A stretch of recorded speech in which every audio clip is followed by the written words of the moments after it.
We don't owe the bank all that money anymore. We don't owe anybody anything, and other than the notes we had before we came here. But the property is gone, and it's a chapter in our life that's closed, and we're kind of glad that it is. The horror and the sadness and the tears that were shed over losing that property when we were trying to muddle our way through it ourselves. Once we had somebody to help, once we had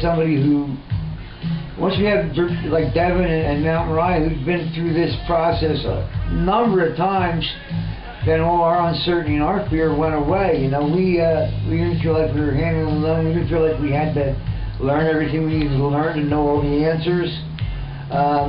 We had somebody else who knew all the answers, and for all intents and purposes, they were working for us.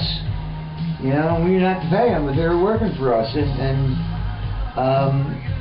Like I said, we're in a new place. That property is that property. This property is this property. That part of our life is something else. And I know that we're not the only ones. You know, the economy is what the economy is.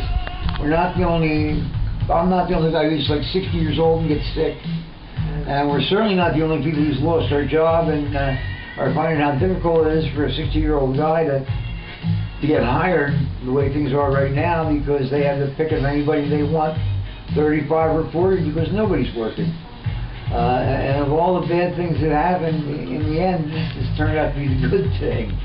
That's the amazing part of all of it. This has been the thing that has worked out exactly the way it's supposed to, exactly the way we're told it was going to take place. And frankly, if I was back in the property trying to meet the mortgage payment and all the back money that I owed them had been taken care of, and I was just back trying to meet that same 10% note that I was making when I got in trouble in the first place, you know, I'd be miserable. In the end, this has worked out for the best, and I'm able to devote my time and energy towards getting well and towards having this time with my wife. I wish there was some way I could explain better how positive this whole process has been and how positive I feel about it, but go along for the ride. If there's a way to, if Devin needs to put you in contact with me or anything, that's fine. I'll be happy to tell you my story a little bit deeper if you have any questions. It's worked out real well. We couldn't be happier. How about if I do it? I don't want to jump in. He's rolling good.